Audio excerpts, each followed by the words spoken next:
gracias por estar aquí.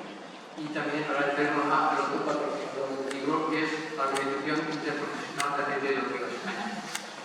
Antes tengo que escuchar a dos personas, en lugar del director general de Industria Alimentaria, que está pendiente de venir, supongo que está en este momento en otro acto, y también escuchar al consejero de salud, que no puede venir porque tenía un problema de salud, que esperamos que se recupere pronto. En fin, ha salido una prensa que tiene lugar aquí con nosotros. Estamos otra cosa para la ciudad. Sabemos que en principio supongo que se ha abandonado y por tanto se supone que será pequeño. Pues bien, pues como ves, algunos de ustedes ya han visto aquí el libro. Es un libro, pienso que es un libro importante. Es un libro que yo he tenido la oportunidad de ojearlo, porque antes de hacer una presentación, una bienvenida, me gusta saber un poco de qué va el tema. Sabía que seguro que sería un buen libro, porque ya referencias de mi buen amigo, pero hasta que no lo ves no lo sabes. Pero la verdad es que es un libro que personalmente pienso que te das cuenta que es un libro bien escrito, bien pensado, bien madurado y que además puede ser útil para muchísimas personas, no solamente para los científicos, que también, no solamente para los aspectos sanitarios, profesionales, secundarios, que también, sino seguramente también para personas que tengan interés en conocer la relación del aceite, las ventajas, incluso las desventajas, pero sobre todo para tener ideas claras de los efectos que tiene el aceite de oliva, que no deja de ser todos los patrimonios de los aceite. Por tanto, es un placer estar aquí. Yo les he revisado el libro y quiero decirles que aparte de que está bien escrito, tiene algunos temas importantes. Por ejemplo, a mí me ha gustado mucho la parte de la introducción histórica. La introducción histórica es la relación histórica, desde ciclos de los siglos, entre el aceite de oliva y de alguna manera la salud y la alimentación. Esta es una parte que a veces no pensamos. Hablamos de grandes personalidades de la historia de la medicina, Paracelso, Averroes, o distintos otros que salen. No piensas que también tenían relación o hablaban y pensaban en el aceite de oliva. Por tanto, pienso que es un tema importante. Luego, hay áreas, obviamente, que demuestran la evidencia científica de la necesidad o la evidencia científica del uso del aceite de oliva para algunas enfermedades, para el mismo ciclo fisiológico en relación con la adolescencia, con el envejecimiento. Algunos de los que estamos aquí estamos en este periodo, por tanto, pues probablemente eso sea también interesante para nosotros. Y por tanto, estoy seguro que es un libro que todos ustedes lo van a disfrutar, lo van a utilizar, que además es importante utilizarlo. Los libros no se han de tener, se han de utilizar. Y sobre todo, pues es un poder para la Real Academia, un compañero nuestro con un académico de la Real Academia haya escrito un libro precisamente que sea útil. Y como mayor parte, pero será especialmente útil para la sociedad en general, no solamente para científicos, sino para la sociedad en general. Por tanto, muchísimas gracias y bienvenidos a esta Real Academia de Medicina. Como pueden ustedes, es un edificio especial, probablemente será por la primera vez que muchos de ustedes están aquí. Es un edificio que, para que tengan un poco de idea, fue hecho en 1764. Inicialmente estuvo aquí situada el Real Colegio de Cirugía para formar a cirujanos militares y posteriormente pasó a ser también Facultad de Medicina. Durante la época que estuvo trabajando, por ejemplo, Santiago Ramón y Cajal, probablemente en esta misma mesa, esto, aunque no lo parezca, es una mesa de autopsia, de disección, por tanto, probablemente estuvo trabajando aquí en esta mesa. Y después, en el año 1906, la Facultad de Medicina y el hospital, que estaba aquí enfrente, fueron trasladados al actual Hospital Clínico. Por tanto, para los que no sepan, esto luego se pasó al Hospital Clínico, que probablemente era una parte de ustedes conocen. Por tanto, de varios intentos. Por tanto, es un edificio emblemático, es un edificio del siglo XVIII, muy, yo diría, con una solemnidad especial, y están ustedes en una Real Academia que tiene solamente 252 años de antigüedad, por tanto, con una historia importante, un patrimonio histórico con libros, manuscritos. Aquí han estado perteneciendo a ella y dando clase muchos de ellos la mayor parte de figuras emblemáticas de la medicina catalana de los últimos 150 años y por tanto pues disfruten de este edificio y disfruten también posteriormente del libro como es propiamente aquí. Y sin más, pues doy la palabra al presidente, al señor Sánchez de la Puerta, donde quiera. Muchas gracias, presidente. Excelentísimo señor Josep Antoni Güell, presidente de la Real Academia de Medicina de Cataluña, ilustrísimo Aurelio, ilustrísimo amigo de Goethe. Bueno,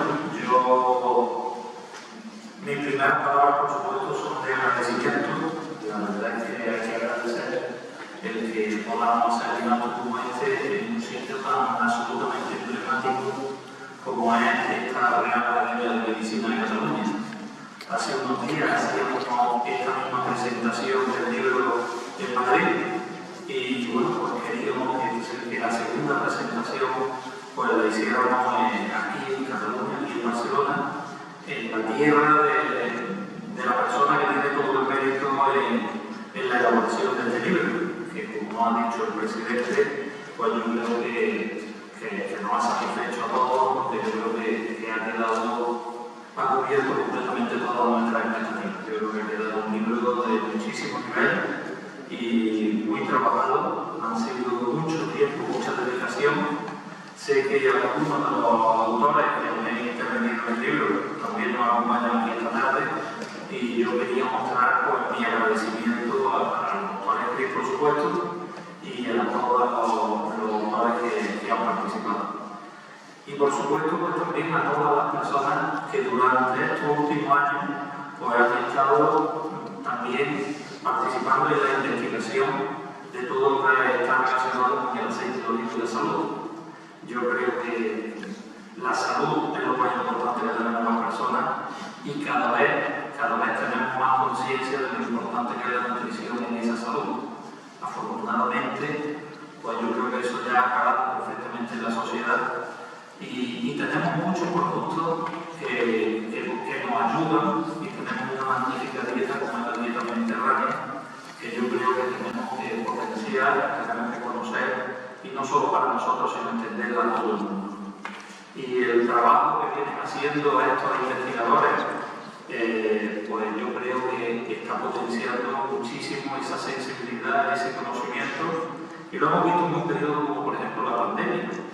En la pandemia hemos visto cómo ha aumentado el consumo de alimentos saludables, y uno de ellos es el aceite de oliva.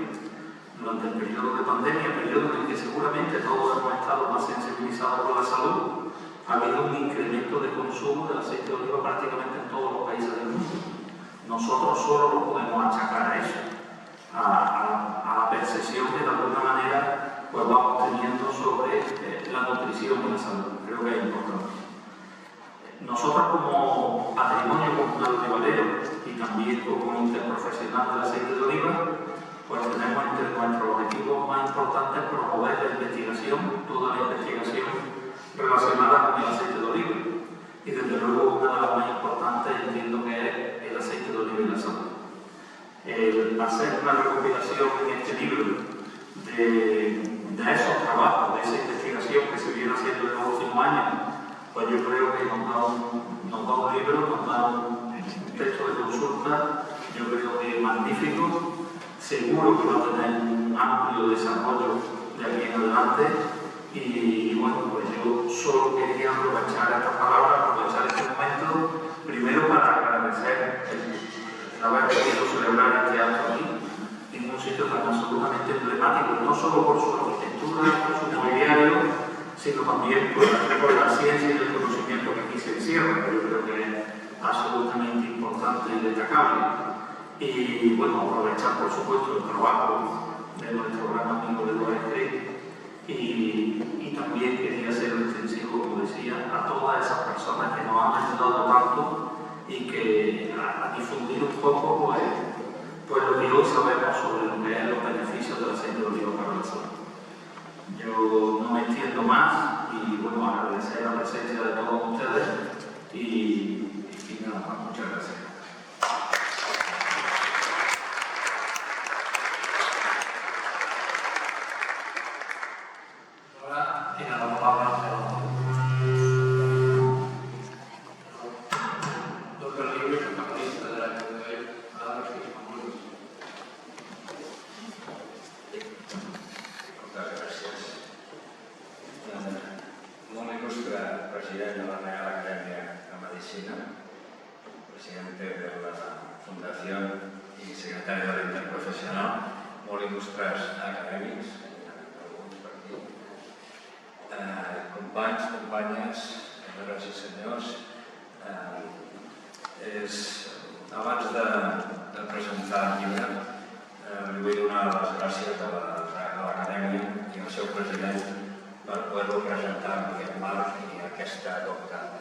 inversión, en primer lugar. Después, han tenido la amabilidad de venir representantes de las dos entidades que están de alguna manera relacionadas con el libro, la Fundación Interprofesional. Vendrá ahora un director general de Industria Alimentaria del Ministerio de Agricultura, Pesca y Alimentación, que también han participado en el libro porque el ministro y la ministra de Sanidad lo han promulgado y por tanto también les agradeceré después, pero ya vaya por delante antes de iniciar. Empezaré no directamente con la presentación del libro, sino diciéndoles cómo este profesor y el aceite de oliva se han encontrado por el camino, en el camino de la investigación, y de qué manera, con el paso del tiempo, se ha llegado a la edición de este libro. Así que empezaré con de esta manera.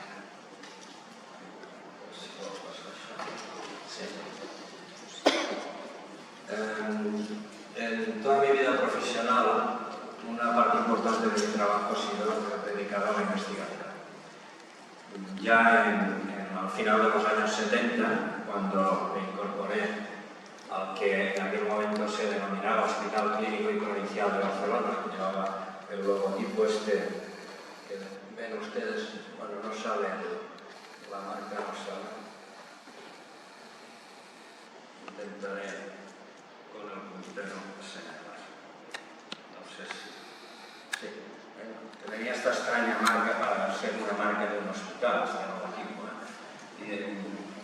marca que ahora, lógicamente, ya no es la misma, se ha evolucionado y ahora es el mismo hospital que llamamos el clínico. En mi proyecto de investigación hay dos áreas que son las básicas y las que una de ellas la he tenido toda la vida y la otra prácticamente también.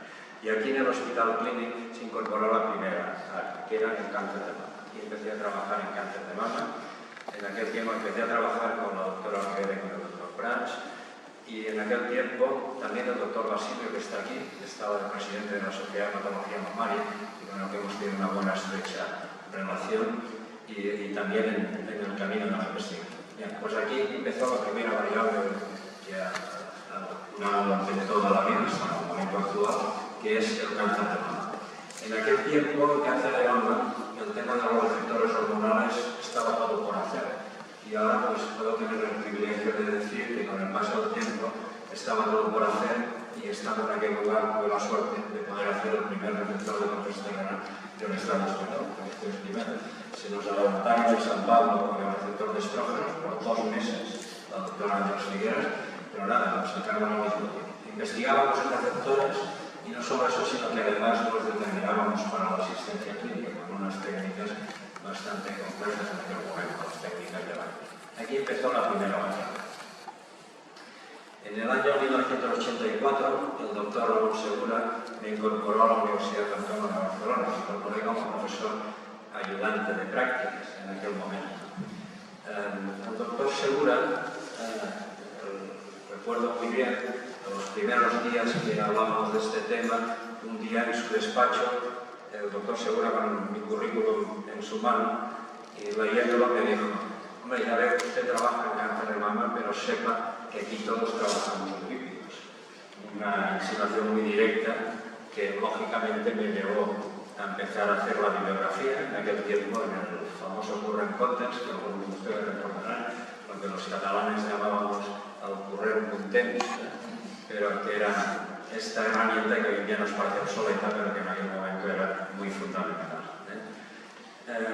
Tuve la gran alegría y la suerte de ver que de todo lo que contienen los alimentos, precisamente en relación al cáncer de mama, eran las grasas el factor que estaba más relacionado con esta patología, con este cáncer de mama. Así que pueden ustedes imaginar la alegría que me dio poder seguir trabajando en lo que hasta ahora había hecho y poder desarrollarlo con esa segunda variable que fue las grasas y los lípidos en aquel momento. Aquí es donde empecé a incorporar al tema de la oncología el tema de la nutrición, por el hecho de que aparecían las grasas de la dieta. El doctor Segura fue mi jefe de departamento, fue mi director de tesis y fue fue además quien me propuso para ser académico de Estado de la Academia y quien me apadrinó en el momento del ingreso. Fue mi maestro y mi mentor, igual que lo fueron en el hospital la doctora Rivera y el doctor Prats. En el hospital, en la patología mamaria, como ya les he dicho, también el doctor Basilio, que está aquí presente. Efectivamente, con la bibliografía en la mano, descubrí que ya en el año 42, en modelos experimentales, este autor, que era estadounidense, Tannenbaum, y había descrito que si había un exceso de grasa, la prevalencia de cáncer de mama en los individuos que eran animales, eran ratas, en el modelo ese, pues aparecían más individuos con cáncer de mama. De manera que un exceso siempre, cuando hablamos de problemas en relación a la salud, siempre es por exceso. Cantidades normales no generan este tipo de problemas. Pero el exceso que es el que tenemos en los países occidentales, en nuestras dietas. Por tanto, pues ya ahí se quedó claro en el 1942, que las grasas mal utilizadas eran un problema. A mediados de los 70 y principios de los 80, ese tema se perfiló mejor y utilizando distintos tipos de grasas, el doctor Kenneth Carroll en Canadá y en Estados Unidos, el matrimonio y Mardoquí, ya pudieron ver que de todas las grasas que hay en la alimentación son las omega 6. Las omega 6 están en los aceites de semilla, girasol, maíz, algodón, pero se dice son muy ricos en grasas omega 6. Pues bien, los omega 6, cuando están en exceso, o las grasas saturadas, que son las que tienen los animales, las de procedencia animal, son las que, insisto, estando en exceso, proporcionaban una mayor evolución, un mayor curso clínico de la enfermedad de la patología mamaria. Aparecían más cánceres, aparecían más rápido, etc. Por supuesto, en aquella época y anterior incluso, había grandes nutricionistas que trabajaban en temas de nutrición y salud, no solamente eran los que acaban de citar, pero ninguno de ellos trabajaba en cáncer. Todos trabajaban sobre todo en cardiovascular. Les preocupaba el colesterol, las consecuencias vasculares y al final los problemas que sabéis que era coronaria, todo lo que era la problemática cardiovascular. Por supuesto, en España estaba el doctor Marañón y a nivel de nutrición era el endocrinólogo, el doctor Marañón, pero a nivel de nutrición el doctor Cobian, un gran nutricionista. A nivel de Europa había algo en Italia y sobre todo ya el doctor Tichopoulos ya trabajaba en Grecia. Y en Estados Unidos, dos grandes figuras de la nutrición, el doctor Ansel Keys, que fue el que hizo el estudio de los 7 países, el que generó el concepto de dieta mediterránea, fue el inventor de la dieta mediterránea. Y también el doctor Willett, que es el que propuso la pirámide de la dieta mediterránea. ¿De acuerdo? Por tanto, había más gente que trabajaba en nutrición y salud, pero no en cáncer, son los que les he dicho a ustedes. Así que nosotros en la Autónoma empezamos, yo creé mi grupo, el grupo multidisciplinario para el estudio del cáncer de mama, y empezamos a trabajar, en primer lugar, reproduciendo los resultados de los grupos anteriores, en un modelo animal, en el que fabricábamos las dietas, las administrábamos, provocábamos el cáncer y veíamos lo que sucedía, veíamos los efectos, ¿no?, que eran la estimulación de ese cáncer. Pero el abordaje experimental que hicimos en la Autónoma era más completo que el de los autores anteriores, de manera que nosotros ya estudiábamos 7 parámetros de la carcinogénica en lugar de 1 o 2, como hacían ellos, y después en distintos tipos de tumores. O sea, aumentamos la complejidad del estudio. ¿De acuerdo? El proyecto era ese, en lípidos de la dieta y cáncer de mama. El lípido era el omega 6 también, porque nos preocupaba en aquel momento, a mí solamente me preocupaba el riesgo, ¿no?, que podían comer las mujeres que les representasen mayor riesgo de que el tiempo de latencia o la incidencia o la prevalencia de cáncer de mama fuera más grande. En aquel momento los datos que yo tenía eran de los omega 6. Ese que fue el proyecto inicial de investigación, con el paso del tiempo yo paso al estudio nuestro, que es el que hemos denominado posteriormente OncoPrep. Ahí estudiábamos los efectos, pero no quisimos quedarnos solo con los efectos, o sea, en qué hacen los lípidos de la dieta, esos serían los efectos, sino quisimos saber también cómo lo hacen. Por tanto, empezamos a estudiar mecanismos de acción. Si trabajábamos en cáncer de mama, era lógico que estudiásemos las hormonas, y ese fue el primer mecanismo que estudiamos, si tenían alguna relación con los lípidos de la piel, ¿de acuerdo? Hormonas y receptores hormonales, que además a mí me venía bien por mi trayectoria desde el hospital. Por otra parte, si administrábamos masivamente lípidos para hacer esa estimulación del cáncer de mama, nos vino de gusto saber, entre los mecanismos, a dónde iban a parar esos lípidos, ¿no? A qué, el hacerlo tumoral, en qué compartimentos celulares iban a parar. Así que estudiamos dónde estaban esos lípidos. Y yo, gran sorpresa, ahí es donde apareció el aceite de oliva. Gran sorpresa que nos dimos cuenta lo que los omega 6 ya pensábamos que los encontraríamos en mayor cantidad, y así fue. Pero resulta que cuando nosotros veíamos que los tumores eran de alto grado clínico, porque crecían muy deprisa, ya está aquí arriba, o cuando los patólogos nos decían que también eran de alto grado de malignidad histopatológica, ¿no? Pues esos tumores no querían el ácido úrico, expulsaban de todos los compartimentos celulares el ácido úrico, que es el 18, en las membranas del citoplasma, en las vías de señalización intracelular, en la fracción libre, en las membranas internas, en todas las partes había siempre y de manera muy significativa menos ácido úrico. El ácido úrico es el componente principal de la parte grasa del ácido úrico, es lo mayoritario. Y por tanto eso nos hizo pensar que quizás, además de ese riesgo que nos preocupaba, a lo mejor podíamos incorporar otra variable que era la de la prevención del cáncer de mama, y el aceite de oliva se estaba manifestando como un buen candidato para incorporar entre las grasas de la dieta a la investigación. Así que incorporamos el aceite de oliva a la investigación. Pudimos confirmar perfectamente esos efectos, de manera que aquí nos llega el director general. Pudimos comprobar perfectamente los efectos, de manera que hoy no les puedo decir que el aceite de oliva frena la proliferación del cáncer de mama, y además les puedo decir que lo hace a través de diversos y complejos mecanismos de acción.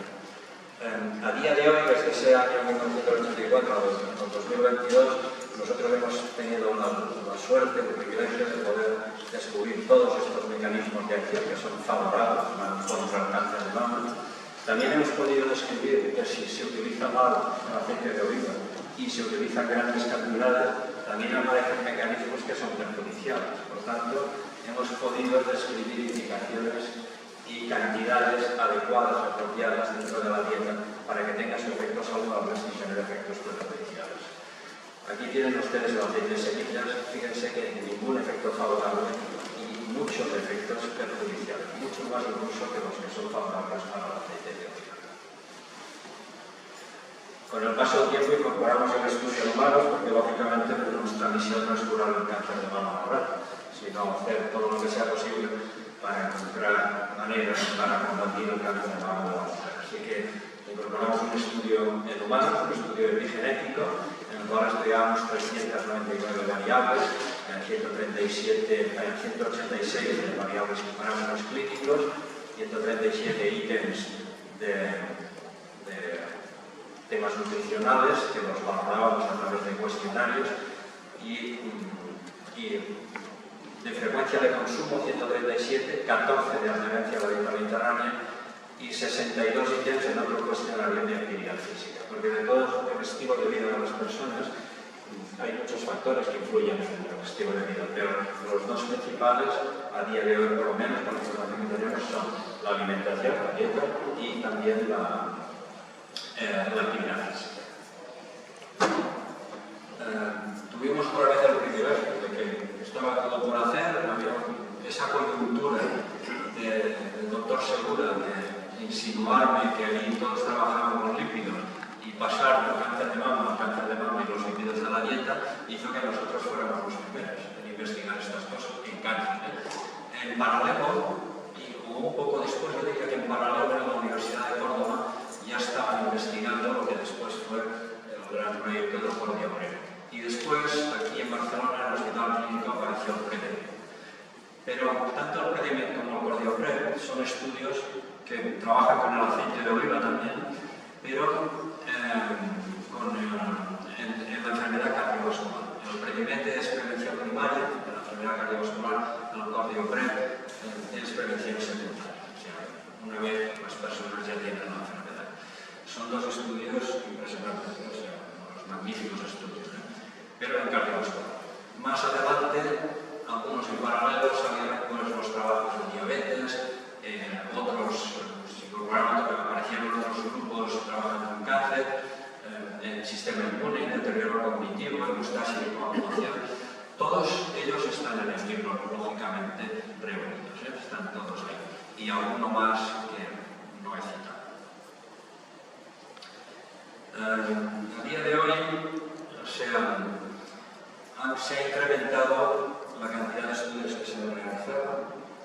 Ha aparecido un gran interés, un creciente interés en la población por estos temas y, en definitiva, ha habido muchísima información. Con este paso del tiempo, hoy en día hay una cantidad de información impresionante, asociada a que los sistemas, digamos, de comunicación hoy en día son muy potentes y, por tanto, hay una avalancha, literalmente así, de información sobre lo que es la nutrición de la salud y, en particular, la nutrición de la salud.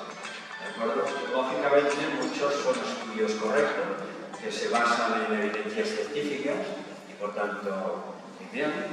Sin embargo, hay otras veces en que la información es errónea o incluso esa información errónea produce a veces que las personas pues, digan, por ejemplo, pues, que les parece, ¿no? O sea, más bien, a veces las personas dan opiniones que no criterios, los criterios fundados en evidencias científicas, las opiniones es por lo que a uno le parece, pero es absolutamente subjetivo y no siempre es cierto, ¿no? Por tanto, hay muchas informaciones, incluso algunos trabajos científicos que o bien no están suficientemente contrastados o bien no son completamente fiables, por no decir falsos algunos, ¿no? Y todo eso genera una desinformación, o sea, la información errónea ya desprestigia a todos los implicados, desprestigia a los investigadores, desprestigia a las entidades, desprestigia a las instituciones, al sector, en este caso de la recreativa, o incluso al mismo producto.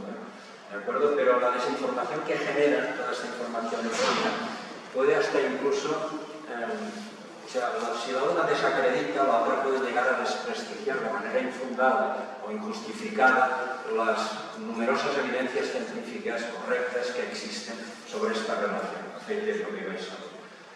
Por tanto, bueno, en el tema, ya sale esta parte, esta imagen, en el tema de la nutrición es muy vulnerable, la alimentación es muy vulnerable a este tipo de situaciones, de manera que todo el mundo se atreve a decir este alimento es bueno, esto es malo, es saludable, esto no es.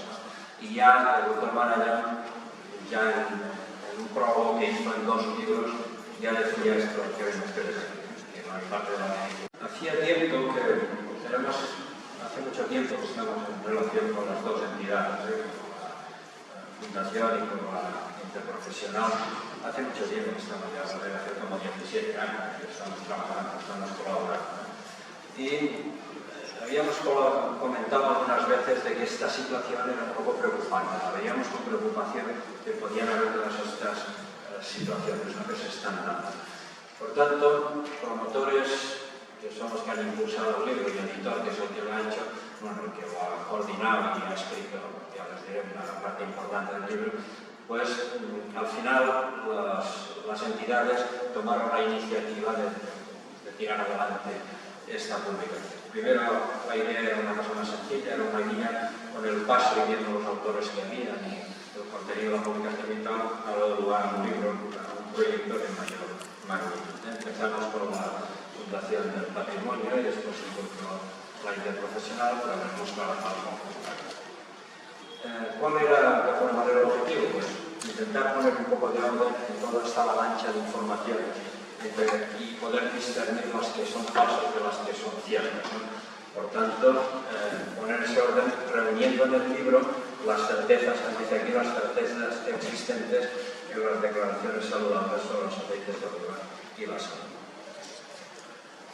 Este es, por tanto, un libro que responde a la necesidad de proporcionar información actualizada, fiable, y en un lenguaje lo más divulgativo posible, como ahora verán cuando les explique los objetivos del libro, ¿no? Lo más divulgativa posible. Digo posible porque, a pesar del esfuerzo que se ha hecho, hay un límite que cuesta mucho de pasar, ¿eh? Siempre quedan conceptos que son bastante más técnicos, incluso no abstractos, pero sí más técnicos, ¿no?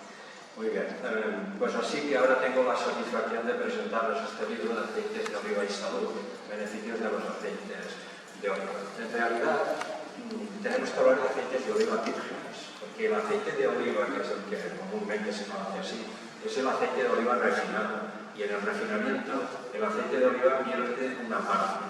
El aceite de oliva es una grasa, por supuesto, una grasa monoinsaturada, muy rica en ácido oleico, como hemos dicho.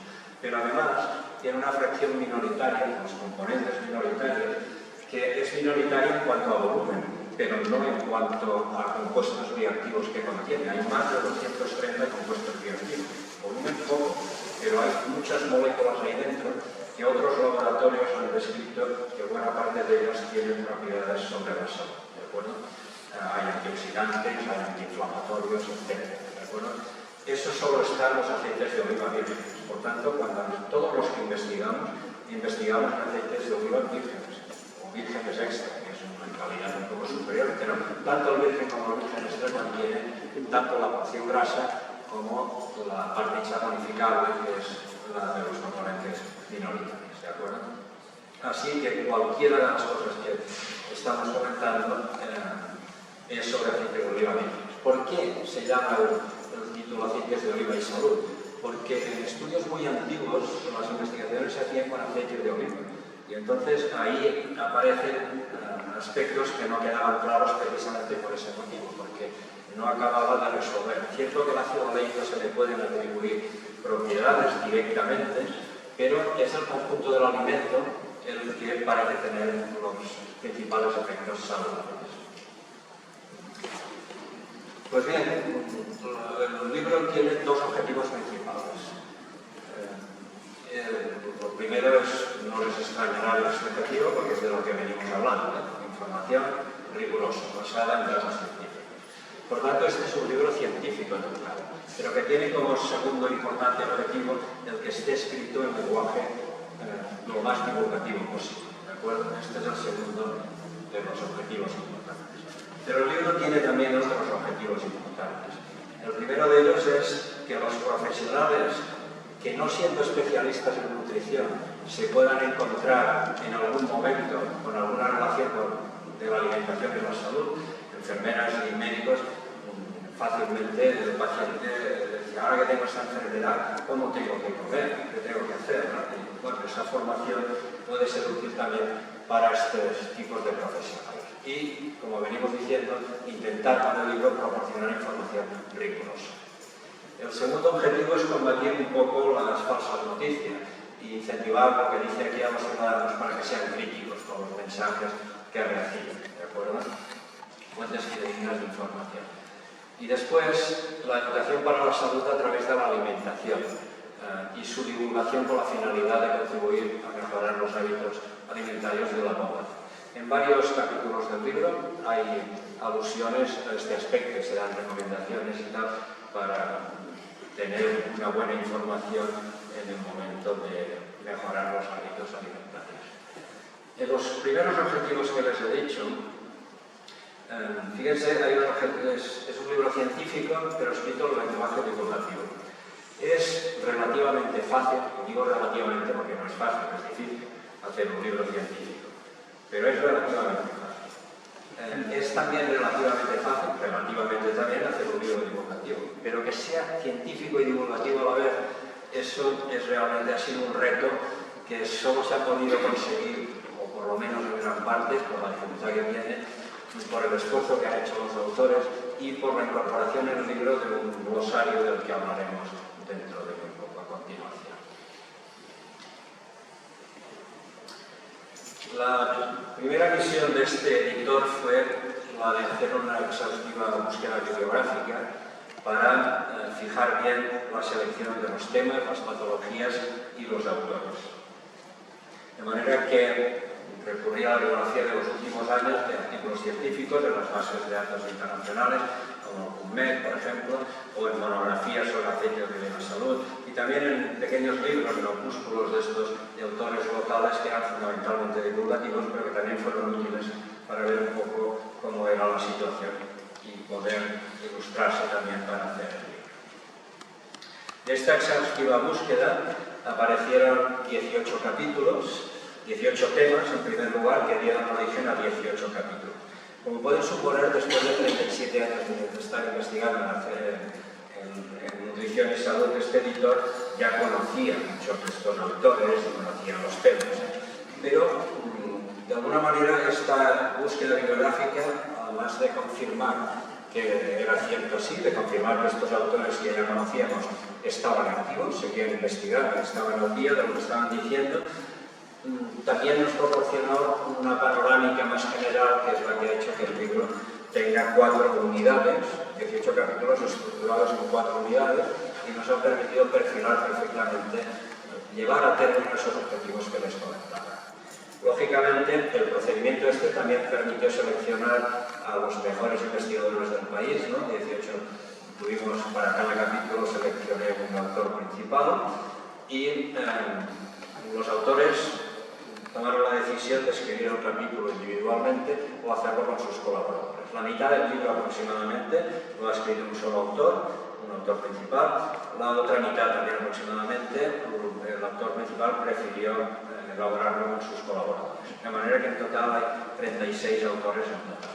Todos los autores les puedo garantizar que son prestigiosos profesionales en el tema en el que han contribuido en el libro.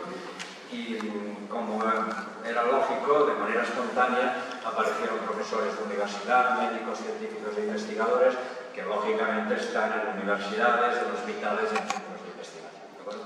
Lo que era presumible en este sentido, en esta parte sí que apareció completamente. El libro tiene 354 páginas, algunos ya lo habrán visto y otros si no, pues se lo enseño, se lo van a dar, han sido muy amables los impulsores, han sido muy amables de darnos un libro a cada uno, así que yo estoy encantado de que esto sea así y que ustedes puedan tener un ejemplar. 354 páginas. Una de las características, les voy comentando ya características, y una de ellas es que, dado ese carácter también divulgativo que tiene el libro, los capítulos no podían ser muy extensos, como es la Biblia y iba destinado a la población. Y por tanto, entre las normas de publicación, una de ellas, de las muchas que había, una de ellas era sobre la extensión del capítulo, que como pueden ver, era un capítulo que quería ir al grano, tenía que ser un capítulo que concretase exactamente lo que había que tratar. En cuanto a los contenidos, hay un prólogo que tuvieron a bien hacerlo el ministro de Agricultura, Pesca y Alimentación, el excelentísimo señor Luis Planas, y la excelentísima señora ministra de Sanidad, la señora Carolina Darias, prologaron el libro. El prefacio lo hizo este editor. En el prefacio está lo que citaba el presidente de la Academia, esa introducción histórica, desde los primeros médicos que daban frases sobre el aceite de oliva y decían para qué servía desde el punto de vista saludable y todos sus usos. Y la segunda parte es más práctica, ahí se explican los objetivos que yo les he explicado un poquito mejor, ¿no? Una descripción un poquito más extensa, y después la estructura del libro, las unidades, cómo se ha hecho todo el libro. La primera unidad es una unidad introductoria, porque si va destinado a la población, lógicamente habría que informarles de temas que a lo mejor no todo el mundo tenga estudios o no, quizás no los conoce, porque no es de su campo, no es de su área de conocimiento o de expertise, ¿no? La unidad A se denomina Importancia de la alimentación sobre la salud, los aceites de oliva. Y tiene esta área, me van a permitir que cambie la configuración, porque si no, no les podré abrir los capítulos, son cosas de la informática. Tiene esta unidad, tiene 6 capítulos. Aquí en la sala tenemos al autor del primer capítulo, el doctor Mariné, que está aquí sentado, que nos ha hecho, por tanto, vamos a abrir después su capítulo, ahora os comento y después abrimos su capítulo. El primer capítulo es para que la gente conozca, si no lo sabe, lo que son los aceites y las grasas.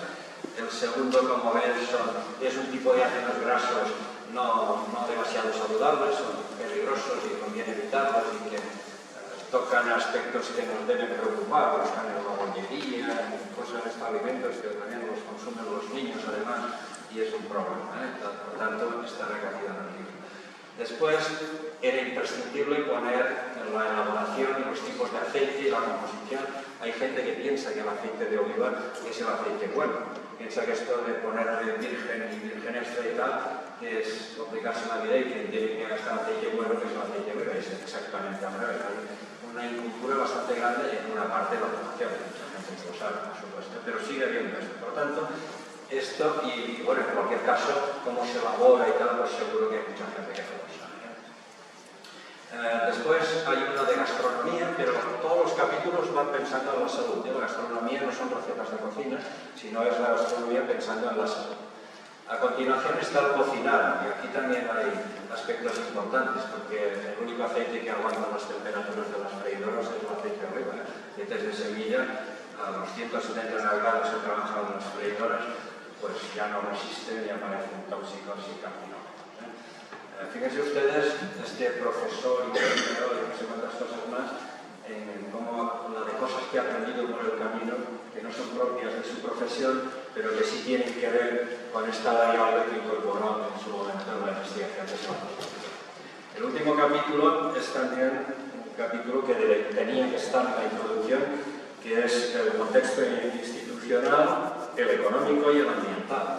Pero nuevamente les tengo que decir que este capítulo está elaborado pensando en la salud, de manera que la economía es economía circular, el ambiental está pensado, inspirado en la Agenda 2030 de la ONU y la salud está en el programa World Health de la OMS, o sea, no es un capítulo de economía y de ambiente y tal, sino pensado para la salud.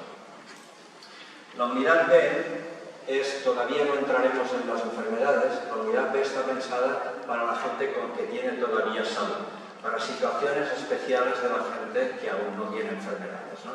De manera que es, bueno, ahora lo verán en distintas etapas de la vida y de la actividad física. Tiene 3 capítulos esta segunda unidad. El primero es el embarazo en situaciones especiales, como dice aquí, como embarazo, infancia y adolescencia. Piensen que la alimentación es muy importante en esas primeras fases, no solo para el desarrollo de los niños, no solo para eso, sino para la salud futura que tendrán. Muchas de las cosas que puede inducir la alimentación en ese momento tienen que ver con esa salud futura. Una de ellas es relativamente conocida, que es la del sobrepeso y la obesidad, en relación a problemas después del síndrome metabólico y otras complicaciones cardiovasculares y tal, posteriores. Este es el capítulo 7, el primero de esta unidad. El siguiente es el del envejecimiento. Por decir algo, 50 años no era tan importante la alimentación con el envejecimiento, cuando la gente moría antes, morían normalmente de infecciones, o morían al nacer, ¿no? Con mortalidad infantil, o sobre todo después de infecciones, que algunos llegaban a más edad. Pero los alimentos, ustedes ya deben saber que no tienen un efecto. El efecto que tienen es de baja potencia, por tanto, para que se llegue a manifestar hace falta mucho tiempo. En el momento que en nuestros países, los occidentales, ha aumentado la expectativa de vida de la población, en ese momento los alimentos se han podido manifestar a lo largo de la vida de las personas. Cuando una dieta es saludable, contribuye a conservar la salud. Contribuye, pueden haber accidentes, claro, pero la dieta contribuye. Cuando es una dieta inapropiada, también contribuye, pero en este caso, a la enfermedad, ¿de acuerdo? El envejecimiento es muy importante, y hay un capítulo. Y después, dentro de los 2 factores principales, ya les he dicho, del estilo de vida. El estilo de vida son muchas cosas, pero la alimentación y actividad física son los 2 principales. Está el manejo del estrés también, el descanso nocturno, el buen manejo de las nuevas tecnologías, una buena conducción, las relaciones interpersonales, ¿no?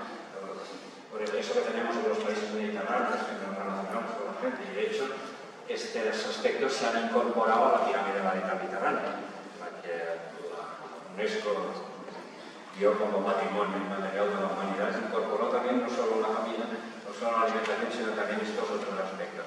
Pero de todos estos, los dos principales son la alimentación y la actividad física, así que no podía faltar un capítulo de actividad física. Yo antes les he dicho que les abriría, el doctor Molinell no lo he hecho, así que estoy en deuda con el doctor Molinell, con el auditorio, y lo vamos a abrir ahora. Y con este capítulo además os explicaré las estructuras de los capítulos, aprovecharé para esto también. Como ven, hay un título en castellano y uno en inglés. Después está el índice de los apartados del capítulo. Hay un resumen y una traducción del resumen al inglés. Hay palabras clave que también están traducidas y después las abreviaturas. Y a partir de aquí empiezan los capítulos. Y aquí tienen en este primer capítulo que se explica grasas animales y vegetales. Aquí hay una serie de elementos, esquemas, aquí realmente está bien metodología. Aquí tienen el contenido de este capítulo, ¿de acuerdo?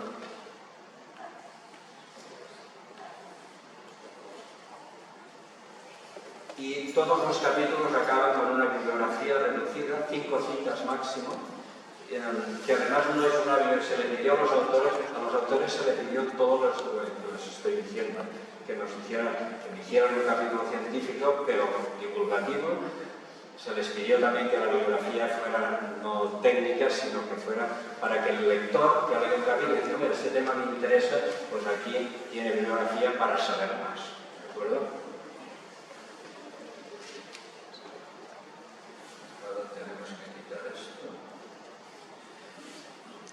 Aquí les puedo abrir el capítulo de economía porque quizás a alguien le pueda sorprender, ¿no? Un capítulo que esté la economía también es muy importante para que ustedes lo vean también. Aquí están los objetivos de la Agenda 2030, los de desarrollo sostenible. Aquí está el de una normativa europea. De Olivar España, toda la información. Estábamos, de hecho, vuelto para atrás porque he cometido el error de olvidarme. Estábamos aquí, así que les voy a abrir, por ejemplo, del envejecimiento.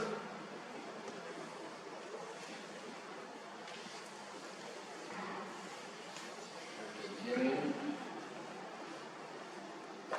la introducción, la pirámide de la edad, ¿no? Grasa de la dieta, estrés oxidativo, lógicamente, porque nos vamos oxidando con el camino conforme envejecemos, y el papel de los aceites de oliva vírgenes en el envejecimiento y la longevidad.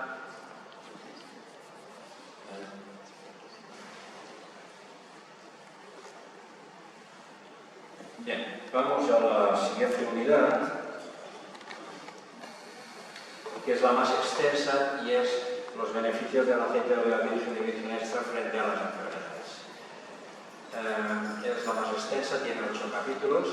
El primero es el cardiovascular, el segundo es síndrome metabólico. En estos capítulos están, aparte de lo que sugiere el título, pues está lógicamente el colesterol, la hipertensión, la diabetes, ¿de acuerdo? Todas las enfermedades que tienen que ver con lo que tratan estos capítulos.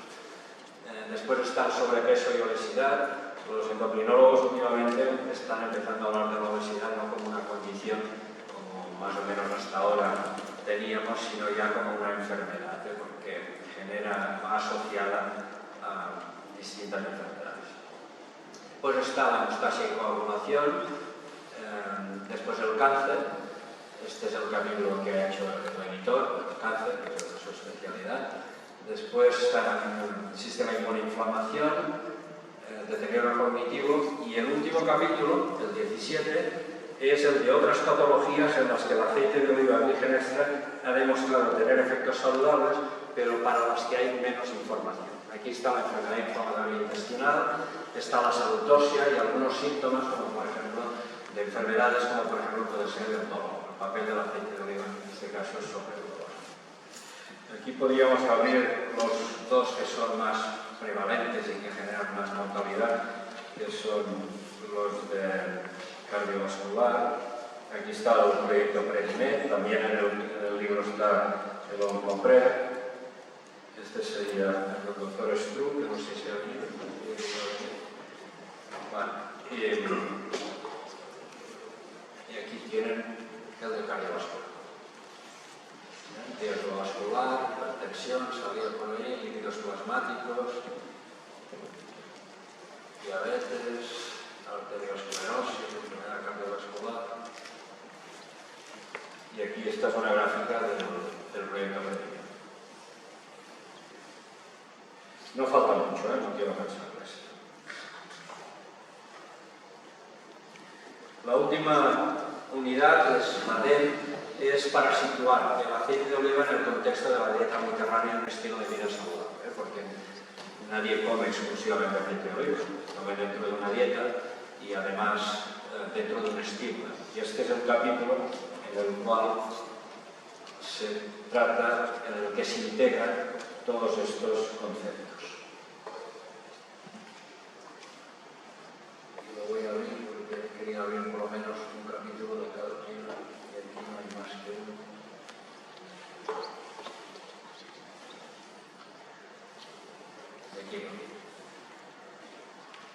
Aquí encontrarán el dieta mediterránea, lógico, porque es el título del capítulo, salud, etc.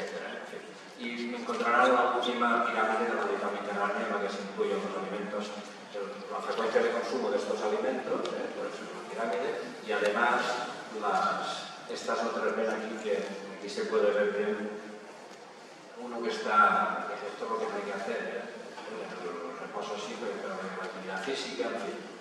También creo que sabe agua también, esa cantidad de agua que hay que tomar, y como ven esto es de consumo diario.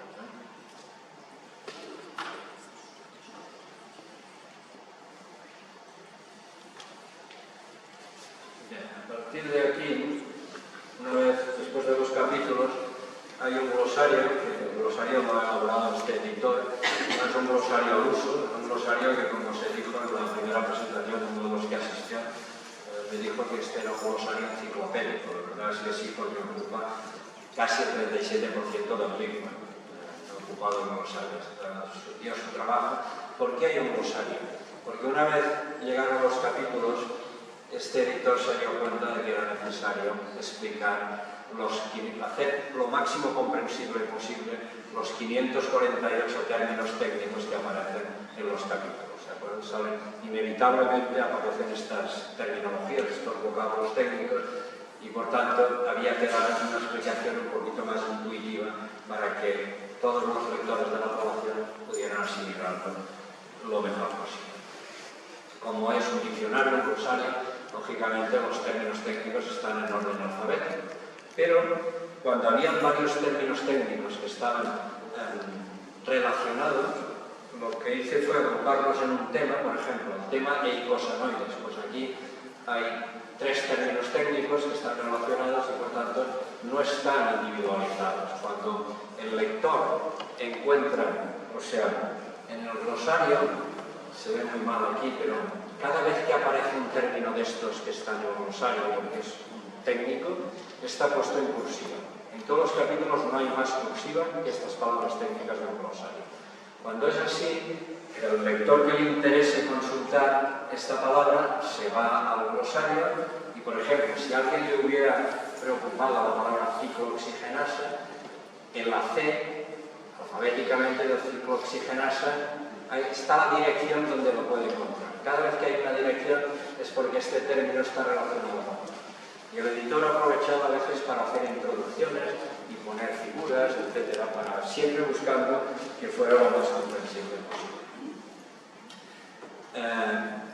Por ejemplo, aquí tienen ustedes otra característica del glosario, es esta, de que fuera lo más didáctico posible. Se han utilizado colores en las fórmulas para ver el destino de los átomos, ¿no? Cuando se juntan, los colores están separados, se juntan cuando se ha producido la reacción química, ¿no? Se han puesto fórmulas, porque en la población todo el mundo conoce los omega 3, ya los omega 6 ya es más complicado, y los omega 9, que es el del aceite de oliva, omega o N, omega 9 o N9, ¿no? Pues los omega 9 ya esos casi no los conoce nadie. Bueno, pues aquí se explica cómo se formulan, por qué se llama omega 6, aquí está todo explicado, ¿no?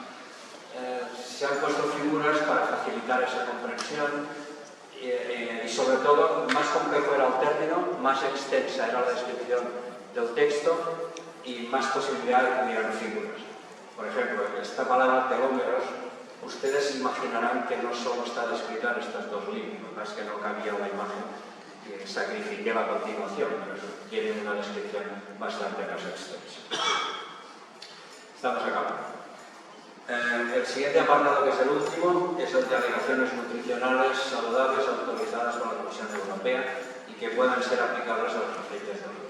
Autorizadas previa evaluación de la Autoridad Europea para la Seguridad Alimentaria, que es la EFSA. Y aquí están las 4 alegaciones. Esta es la contraportada, que tiene un resumen del libro, y aquí tienen portada y contraportada. Muy bien, para acabar, el libro va destinado a la población en general. Es un libro científico, pero lenguaje divulgativo para la población en general. Pero específicamente va a las administraciones públicas, ya sean estatales, autonómicas o municipales, que son las que gestionan y pueden tomar tienen capacidad de decisión, señor director general, son las que tienen esa capacidad para implementar cuestiones de salud pública. Por tanto, va específicamente dirigido también a las administraciones públicas para que nos arreglen las comidas en las escuelas, en los hospitales, todo esto, y en la población en general, pues, para que exista esa cultura. También a las administraciones corporativas. Hoy estamos en una administración corporativa. ¿Por qué? Porque aquí están los profesionales de la salud y de la nutrición, los que se encuentran con personas a las que les puede ser útil tener esta información y intentar que sea rigurosa, ¿no? También para ellos, para todos, la población, esto también es población, pero específicamente para esto. Por supuesto, a los integrantes de la cadena alimentaria, especialmente a los del aceite de oliva, y aquí podríamos añadirlos en la restauración, esos que cocinan con aceites poco saludables, que se enteren de esos 200 grados que aguanta el aceite de oliva, que no los aguanta el aceite de semillas. ¿De acuerdo? Que viene para cogernos aquí, en esta magnífica sala, en esta, como decía, la restauración, a las entidades que después de esas conversaciones que teníamos recogieron la idea y han impulsado esta necesaria iniciativa, las dos entidades que están ahí aquí. Bueno, y no solo eso, sino por seguirlo, porque lo han seguido en todo momento, no se han descolgado, no solo lo han dicho, sino que lo han seguido en todo momento, y además también les tengo que agradecer la confianza de que me escogieran para dirigir el proyecto. Así que muchas gracias también. A todos los que han participado en el libro, muy particularmente a los autores que han hecho, por su maestría y por el esfuerzo que han hecho para ajustar esos dos objetivos tan difíciles de encajar, como ser científico y divulgativo a la vez. En el libro también participan los ministros y, por tanto, ya se lo agradecía al ministro que vino en la presentación inicial, pero se lo puedo decir, es lo que es transmitir la ministra de Sanidad. Realmente, el hecho de que hayan prologado el libro es un reconocimiento importante al proyecto. Y hoy a su representante, al señor José Miguel Herrero, que además somos compañeros de patronato. A la editorial, que la tenemos aquí también. ¿Dónde está la editorial? Aquí. La editorial con la que hemos trabajado durante 3 años para tener este libro, con la que ellos han hecho las maquetaciones, con las que hemos hecho las numerosas correcciones, que no había manera, con los autores, las cursivas del glosario, que nos han dado bastantes dolores de cabeza, y esa magnífica impresión que han visto ustedes. Ya la queríamos así, pero la teníamos que conseguir, y eso ha sido gracias a que la editorial ha tenido esta profesionalidad y encontrar este libro tan estupendo. De impresión, es estupendo, no soy yo quien para decirlo, pero a la vista, ¿no? Eso sí se puede asegurar. Y a todos ustedes por el interés en venir hoy aquí y por la atención que nos han prestado. Muchísimas gracias a todos.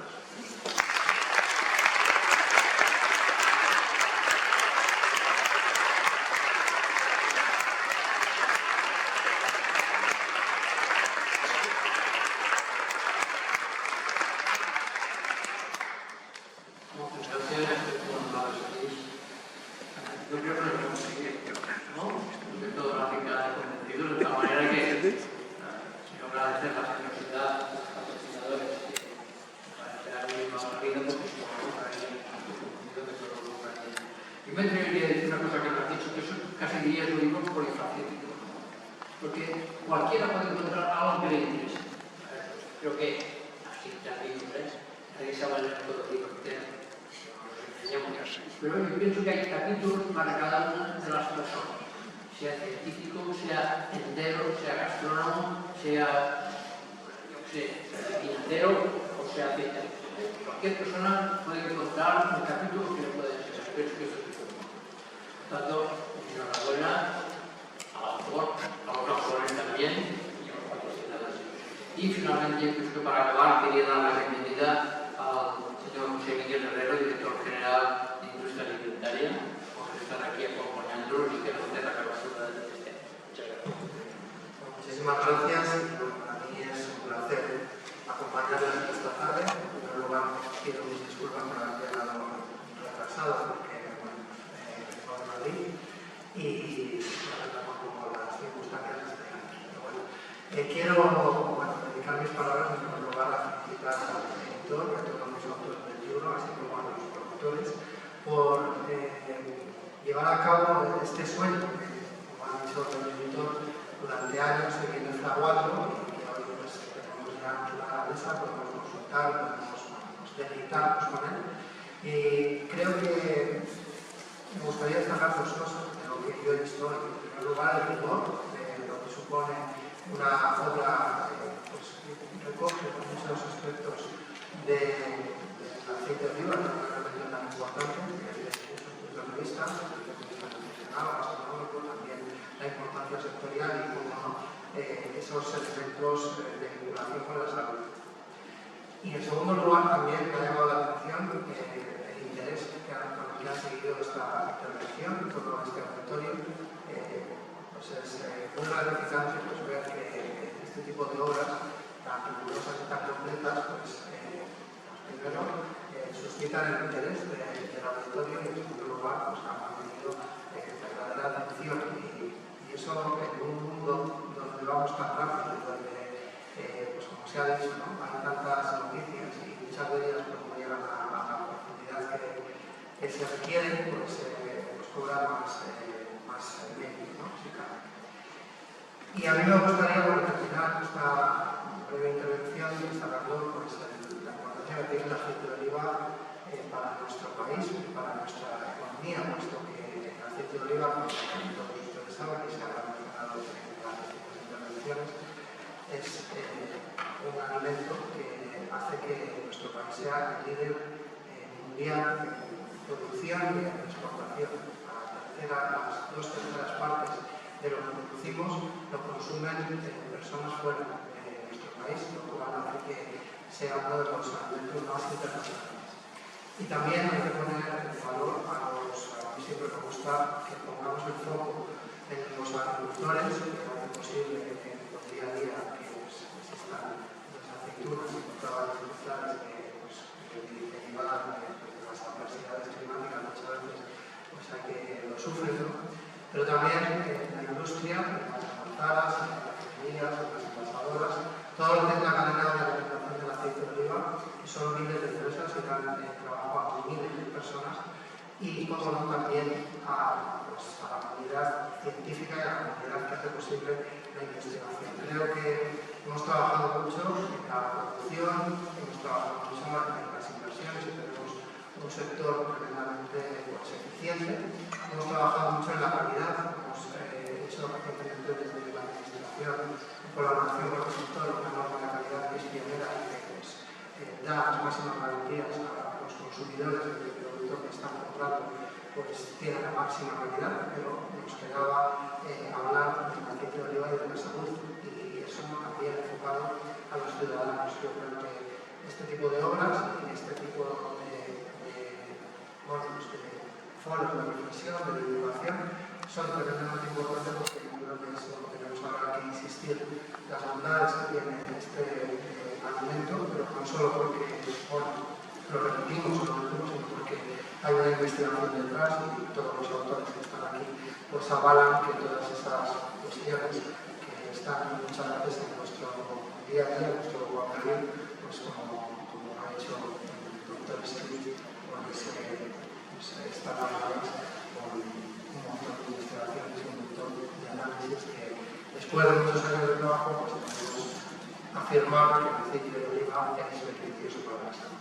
Así que por mi parte, agradecer su presencia aquí y sobre todo agradecer pues, a todos los que han hecho posible esta obra magnífica, su trabajo, su colaboración y su contribución, y a todos ustedes que hagan un poco pues, de altavoces de este libro y lo comuniquen en sus círculos, porque así conseguiremos que todos los ciudadanos seamos pues, más conocedores de las bondades de este alimento y sobre todo que lo compremos por consumo.